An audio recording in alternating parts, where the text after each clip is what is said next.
Hello and welcome to the latest episode of Should You Play, our video solution to your gaming curiosity. Today we want to talk about Ghost of Tsushima's Director's Cut, which was initially released in 2020 and is coming to PC on May 15th, 2024. If you thought Horizon Forbidden West on PC was graphically impressive, then PC gamers are in for a real treat with this one. We have played Tsushima on PS4 and PS5, and we can honestly say that this game takes graphical realism to another level. But is Tsushima's renowned beauty all that the game has to offer? Let's explore by first talking about the story.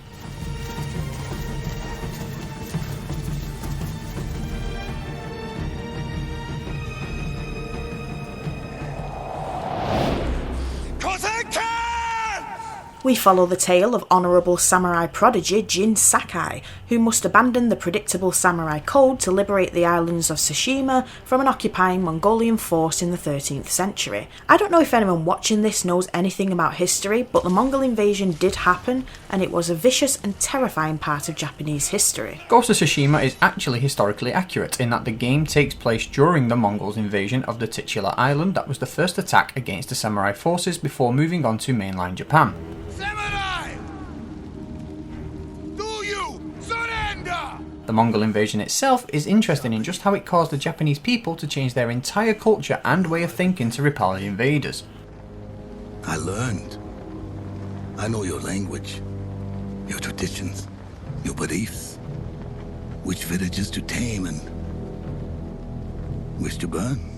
When it comes to the game itself, the only fictional parts are the Japanese characters that we interact with, except Kublai Khan being a real historical figure. Our main protagonist Jin's new approach is revered by some and frowned upon by others who brand his technique as dishonourable. The persona Jin uses to defeat the Mongols becomes known as the Ghost and is 100% badass. Unlike other RPGs of this kind, the story is side character driven, focusing more on companion tales that ultimately converge. Most notably, early game there's the grief-driven revenge tale of Masako, whose entire family was killed by the Mongols, the tale of Ishikawa, whose archery student went AWOL, and Yuna, the first notable companion you meet, whose tale surrounds liberating her brother from the Mongols. Other companion missions arise as you progress in the game, and there are lots of interesting side quests that you can pick up by speaking to Tsushima inhabitants and discovering markers through exploration. There's also unique mythic tales that grant special abilities upon completion. We have seen a lot of people online claim that the companion quests are optional, and they are, but in the same way the loyalty missions in Mass Effect 2 are optional. You shoot yourself in the foot if you don't do them and miss out on a lot of top tier content, experience and rewards. They were children! Masako!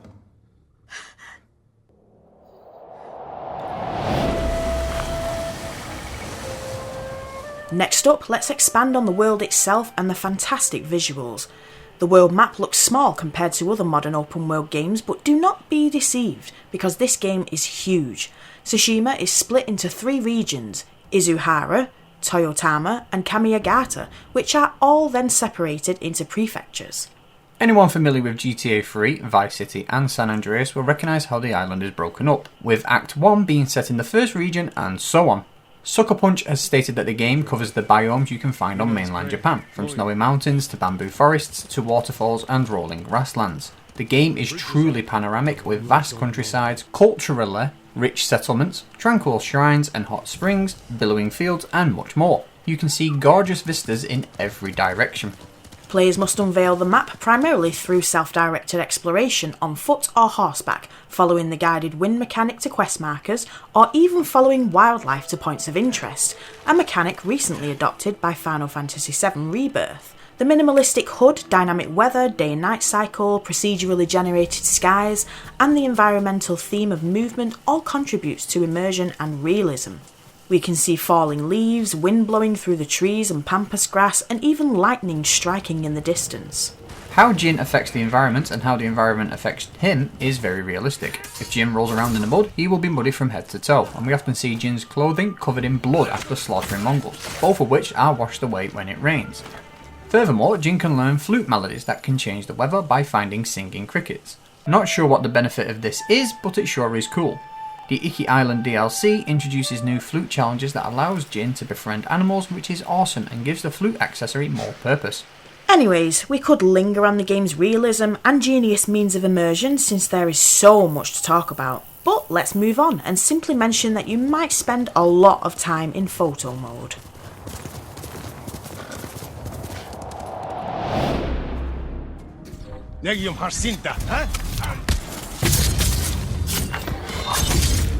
The combat system in Tsushima is one of the game's greatest strengths.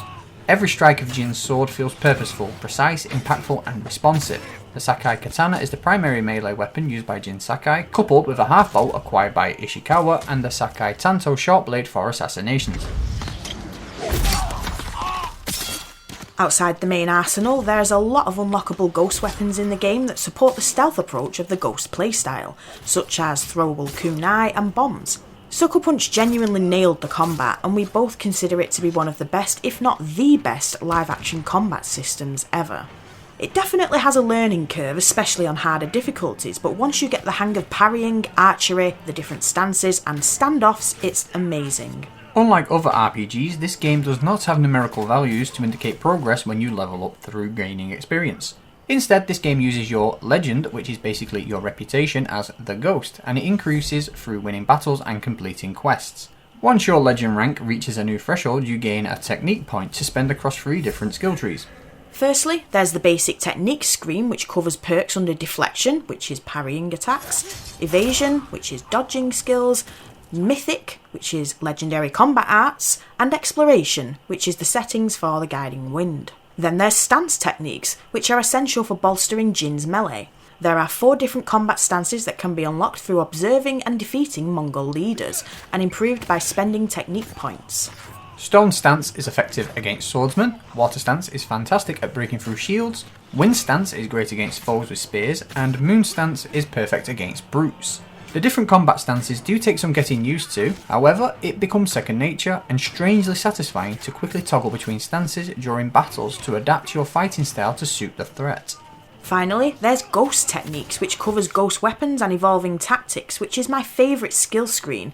That includes the likes of chain assassination, focused hearing upgrades, and enabling standoff streaks. These are all fantastic sets of perks, and it is possible to unlock every perk, which us gamers appreciate. There is a feeling of intensity and danger in combat scenarios, and every swing feels real. This is something that was very intentional. Sucker Punch describes the combat as really grounded and lethally precise, in an effort to reproduce combat seen in samurai movies where men cut each other down with a single stroke of their sword. This is definitely reflected in Ghost of Tsushima. You can die very quickly, and so can your enemies, but your health can be increased by visiting hot springs, and bamboo strikes can increase your resolve, which is used to perform special attacks and restore health. Even though the gains for each hot spring and bamboo strike seem really small, they do add up and make a significant difference, especially early game. The only other thing we want to mention is that the scale of combat scenarios can greatly differ, which adds another layer to the game. This ranges from one-on-one standoffs and clearing small Mongol camps, to large-scale battles with allies and clearing out huge encampments. There is a lot to do in this game, which brings us nicely to our next point.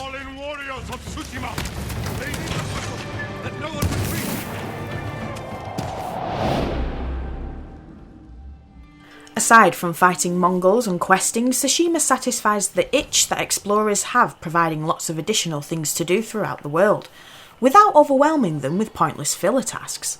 Everything is meaningful, and the game has the right amount of content. You can hunt down charms by following foxes to Inari shrines and honouring Shinto shrines. Charms can be equipped to reinforce or complement the benefits of any particular armour set. For example, the Tadayori's armour is excellent for archery, and archery-specific charms can be equipped to increase knocking and reloading speed and improve concentration. Other charms can enable health regeneration outside of battle, decrease your visibility and stealth, increase damage output, and even reduce damage taken. Charms can make a big difference and are one of the many collectibles in the game. There's a ton of vanity gears you can acquire to personalise your appearance, gain sword kits by visiting Pillars of Honour, gain headbands by composing haikus, and if you want to change how your armour looks, then you can visit a dyer and exchange flowers for alternative colour sets. Additionally, there's lighthouses you can reignite to grow your legend, artefacts to find, and there are hidden altars dotted across the islands that you can bow in front of to trigger a fun animation such as frogs spawning all around you and fish jumping out of the water. It's a nice encounter, and if you find all 10, you get a trophy. There's also additional challenges that you can undertake around the world, some of which were introduced with the Iki Island expansion, such as clearing out Mongol camps, archery challenges, duels, animal sanctuaries, and you can relive Jin's past memories, or just pet foxes and animals, whatever takes your fancy.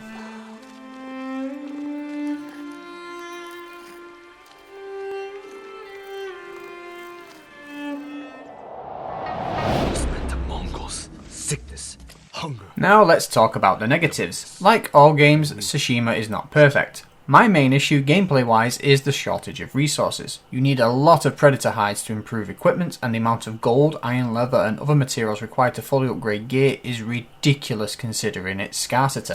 As much as it's a highlight for most, the combat and minimalist HUD might not be to everyone's liking. Some might find it too precise, some might want their hand held a bit more, some might find it too challenging because it definitely is, and some people might not like the characters. Jin Sakai as a main character can be seen as quite boring unless you are able to connect with his impossible situation of being between a rock and a hard place. He is honourable and peaceful but has an edge to him. He's a samurai dark horse. The other notable side characters can be quite annoying in multiple ways. Jin's uncle and the other samurai's inability to understand Jin's actions. Masako's obsession with revenge makes her quite one-note. No harm will come to you. No harm will come to you. Ishikawa's self-imposed superiority, despite his entire questline being about his bad judgment of character, Kenji's out-of-place antics and comic relief. What did you do? Nothing. I think the only characters who are 100% likeable are Yuriko and Yuna, who's a total badass by the way. There's also some copy and paste buildings and camps that become more apparent the more you play, but even this doesn't undermine how fun the game is. Our final minor gripe is how grim this game can be. There are some really brutal moments that perfectly capture the savagery of the Mongol invasion of Japan and how extreme the samurais had to become to reclaim the land. Thankfully, the game perfectly balances these atrocities with natural beauty, tranquility and human kindness, but you are never too far away from the grim reality that cuts through the beauty as swiftly as Jin's blade cuts through Mongols and traitors. So, should you play Ghosts of Tsushima? Hell yes you should! This game is a masterpiece and I genuinely think that even we haven't done it justice. There's a few minor flaws that are easy to overlook, but other than that we can't think of anything remotely bad to say about it. We actually had to think very hard about listing our negatives. So let us know what you think of Tsushima and the additional content that was added to the director's cut. And also let us know how the game runs on PC when it's released. I've been Heather. And I've been Craig. This is Amalgamingle and thanks for watching.